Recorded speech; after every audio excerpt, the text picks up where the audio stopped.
आपका अपने channel education का रॉकेट। तो दोस्तों, हमने जो साइकोलॉजी की क्विज शुरू की है, आज हम उसका दूसरा पार्ट लेकर आए हैं। इसमें आपको पहले से हार्ड क्वेश्चंस मिलेंगे और पहले से ज़्यादा बेहतर क्वेश्चन मिलेंगे। दोस्तों, ये क्वेश्चंस या तो किसी पुराने पेपर में आए हुए हैं या फिर इनके आने की संभावनाएं हैं। इस तरीके से हमें आपके लिए लेकर आए हैं, तो बने रहिए हमारे साथ। और जिसने पिछली वीडियो के क्वेश्चन आंसर्स नहीं देखे हैं या पिछली वीडियो को नहीं देखा है, तो वो ऊपर आई बटन में जाकर के चेक कर सकता है। तो चलिए शुरू करते हैं हमारी क्वेश्चन आंसर सीरीज पार्ट 2। तो दोस्तों, हमारा पहला सवाल है, शिक्षा मनोविज्ञान का केंद्र है। जो शिक्षा मनोविज्ञान का हम अध्ययन करते हैं उसका वास्तव में केंद्र कौन है? शिक्षक, अधिगम, पाठ्यचर्या, शिष्य अथवा बालक।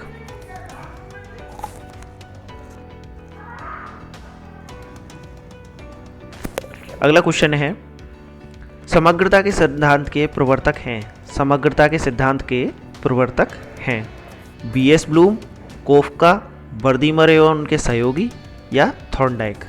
समग्रता के सिद्धांत इनमें से किसके द्वारा दिया गया है?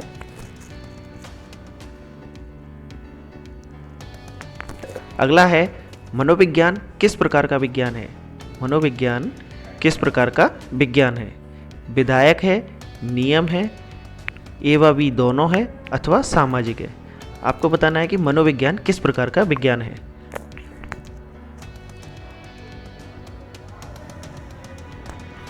अगला क्वेश्चन है, सबसे पहले मनोविज्ञान ने अपनी आत्मा का त्याग किया, फिर का त्याग किया, फिर चेतना का त्याग किया और आज मनोविज्ञान की विधि को अपनाता है। उपरोक्त कथन ने दिया। दोस्तों, ये एक कथन है जो अधूरा है, साथ ही साथ इसको देने वाले कौन थे उस मनोवैज्ञानिक का आपको नाम बताना है। पहला है मन, व्यवहार और वॉटसन, दूसरा है चेतना आत्मा थॉर्नडाइक, तीसरा है मन चेतना वुडवर्थ और चौथा है कोई नहीं। अगला है, विलियम जेम्स मनोविज्ञान के जनक कहलाते हैं। विलियम जेम्स मनोविज्ञान के जनक कहलाते हैं। शिक्षा मनोविज्ञान के, अमेरिकन मनोविज्ञान के, किशोर मनोविज्ञान के या व्यवहारिक मनोविज्ञान के। इनमें से विलियम जेम्स किसके मनोविज्ञान के जनक कहलाते हैं?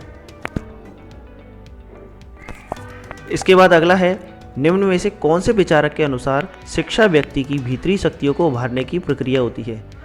यानी कि इनमें से किस विचारक ने कहा था कि शिक्षा जो है वो भीतरी शक्तियों को बाहर निकालती है? अरस्तु, वुंट, पियाजे या पेस्टोलॉजी। इसके बाद अगला है, निम्न में से किसमें शिक्षा मनोविज्ञान का प्रयोग कारगर नहीं होगा? बालक की मानसिक स्वास्थ्य की जानकारी में पता लगाने के लिए, शिक्षण कार्य में, पशुओं का व्यवहार समझने में और प्रेरित करने में। यानी इनमें से किसमें शिक्षा मनोविज्ञान का प्रयोग कारगर नहीं है? इसके बाद अगला क्वेश्चन है, एक शिक्षक द्वारा शिक्षा मनोविज्ञान का अध्ययन करना जरूरी है ताकि बालक को आसानी से प्रभावित कर दे, स्वयं को समझ सके, शिक्षण को ज़्यादा प्रभावी बना सके या बालकों पर प्रयोग कर सके। यानी कि शिक्षक द्वारा शिक्षा मनोविज्ञान का अध्ययन करना क्यों जरूरी होता है, आपको बताना है।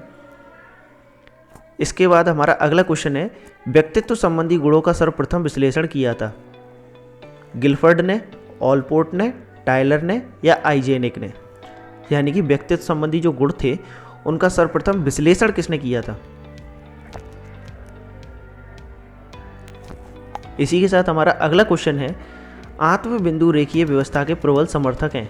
यानी जो आत्मबिंदु रेखीय व्यवस्था है उसके प्रबल समर्थक, जिसने समर्थन सबसे ज़्यादा किया है, वो कौन था? गिलफर्ड, ऑलपोर्ट, कोस्टा या जेफ। आत्मबिंदु रेखीय व्यवस्था के प्रबल समर्थक।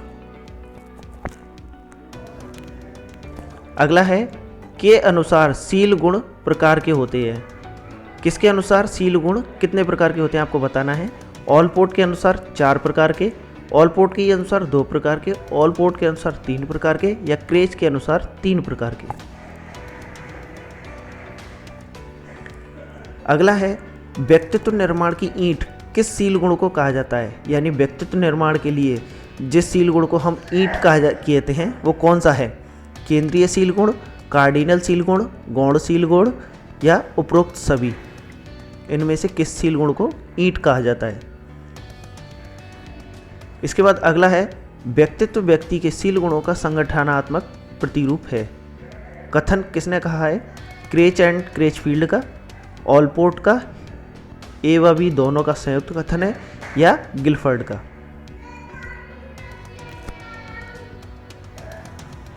इसके बाद अगला क्वेश्चन है, समाजमिति विधि के प्रवर्तक हैं, यानी इनमें से किस प्रवर्तक ने समाजमिति विधि दी है?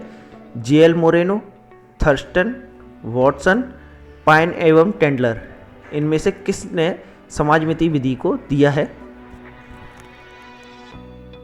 इसके बाद हमारा अगला क्वेश्चन है, पर्सनल डाटा इन्वेंट्री में होता है, यानी जो पर्सनल डाटा इन्वेंट्री होती है उसमें क्या होता है? आमने सामने की प्रश्नावली होना, विकल्प में 2 अथवा 3 प्रश्न होते हैं, व्यवहारिक डेटा होना या उपरोक्त सभी।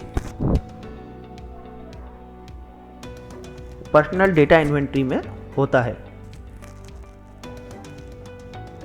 अगला है, अंतर्दृष्टि संदर्भ में सबसे विख्यात चिंपैंजी प्रयोग किया, यानी जो अंतर्दृष्टि संदर्भ था उसमें जो चिंपैंजी का प्रयोग किसने किया था सर्वाधिक?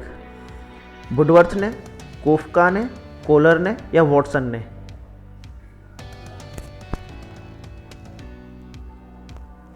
इसके बाद अगला है, गेस्टाल्ट संप्रदाय का जन्म वर्ष है, यानी कि किस वर्ष पर गेस्टाल्ट संप्रदाय दुनिया के सामने आया था?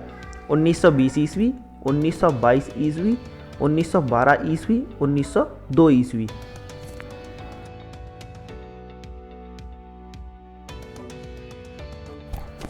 अगला है, किस मनोवैज्ञानिक ने कहा था कि तुम मुझे एक बच्चा दो और मैं उसे डॉक्टर, इंजीनियर या चोर कुछ भी बना सकता हूँ? यानी किस मनोवैज्ञानिक ने एक बच्चे को कुछ भी बनाने के लिए कहा था? वॉल्टन, वर्दीमर, वुडवर्थ या वॉटसन? नेक्स्ट क्वेश्चन है, बालक के निजी व्यवहार का अंकन करने में विधि सहायक है, यानी बालक का जो निजी व्यवहार है उसका अंकन करने में कौन सी विधि सहायक है? नियंत्रित निरीक्षण, व्यक्ति इतिहास या केस स्टडी, हरमन रोसा स्याही डब्बा या आत्मनिष्ठ अंकन विधि? अगला है, मनोविज्ञान आचरण एवं व्यवहार का यथार्थ विज्ञान है। यह कथन है कॉल का, कॉल्सनिक का, मैकडूगल का, पावलोव का। यानी मनोविज्ञान आचरण एवं व्यवहार का यथार्थ विज्ञान है, इनमें से किसने कहा था?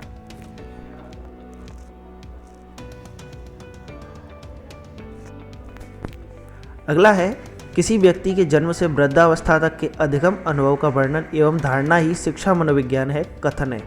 यानी कि कोई व्यक्ति जन्म से वृद्धावस्था तक जो सीखता है उसका वर्णन और धारणा ही शिक्षा मनोविज्ञान है, किसने कहा? पावलोव ने, क्रो एंड क्रो ने, स्किनर ने या थॉर्नडाइक ने? इसके बाद अगला है, मनोविज्ञान कैसा विधायक या विज्ञान है? अपरिवर्तनीय एवं ठोस निष्कर्ष का अध्ययन करने का विज्ञान, मनुष्य का मनोदैहिक प्राणी के रूप में अध्ययन करने का विज्ञान, केवल प्रयोगात्मक विधि से किए गए अध्ययन का विज्ञान या उपरोक्त में से कोई नहीं? यानी मनोविज्ञान कैसा विज्ञान है। इसके बाद अगला है, खेलों द्वारा बालक की सामाजिकता के विकास का कारण है। खेलों द्वारा बालक की सामाजिकता के विकास का कारण है बालक का कल्पना करके खेलना, बालक का लीडर बनकर खेलना, एवं भी दोनों, या बालक का समूह बनाकर खेलना। इनमें से किससे सामाजिकता का विकास होता है? इसके बाद अगला है, खेल जिसमें बालक स्वयं कुछ बनता है तथा खेलता है वह होता है रचनात्मक खेल, काल्पनिक खेल, स्वतंत्र खेल या कोई भी नहीं। यानी बालक इसमें कुछ स्वयं ही बनता है, खुद ही खेलता है, वो किस प्रकार का खेल होगा? इसके बाद हमारा अगला क्वेश्चन है, किस प्रकार की विधि स्वयं की क्रियाओं का निरीक्षण करने में सहायक है? यानी कि किस प्रकार की विधि से हम स्वयं का निरीक्षण कर सकते हैं? कहानी विधि से, तुलनात्मक अध्ययन विधि से, आत्मनिरीक्षण विधि से या उपचार विधि से? यानी हमें स्वयं का निरीक्षण करना हो तो कौन सी विधि कारगर है? इसके बाद अगला है, राघव अपनी कक्षा से रोजाना भाग जाता है। आपका राघव के इस कृत्य के प्रति कैसा व्यवहार होना चाहिए? अगर आप एक शिक्षक के रूप में इस चीज़ को देखें तो आपका कैसा व्यवहार होगा? प्रशंसनीय, दंडात्मक, सहानुभूति वाला या निदानात्मक?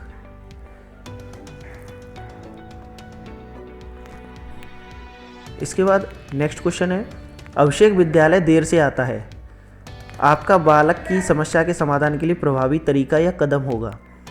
अभिषेक को पाठशाला से निष्कासित करना, देर से आने का कारण जानना एवं समाधान करना, अभिभावक से शिकायत करना या अभिषेक को दंडित करना?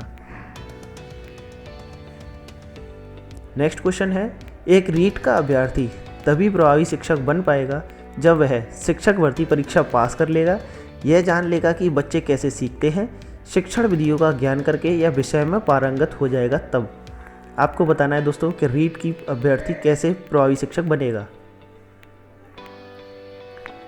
इसके बाद अगला है इड, ईगो तथा सुपर ईगो अवधारणा के जनक हैं। इनमें से किस जनक ने इन तीनों इड, ईगो और सुपर ईगो को दिया था? हल, गुथरी, फ्रायड या कोहलर? इसके बाद हमारा आज का अंतिम सवाल है, शिक्षा मनोविज्ञान अध्यापकों की तैयारी की आधारशिला है। उपरोक्त कथन है अरस्तु का, प्लेटो का, स्टैनली हॉल का या स्किनर का।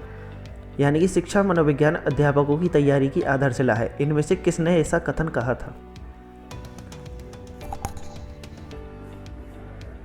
तो दोस्तों हमारी साइकोलॉजी क्विज का ये सेकंड पार्ट यहीं पे खत्म होता है। अगर आपने अब तक हमारे चैनल को सब्सक्राइब नहीं किया है तो सब्सक्राइब जरूर करें और अपने दोस्तों के साथ शेयर करना ना भूलें। बने रहिए एजुकेट के साथ। धन्यवाद।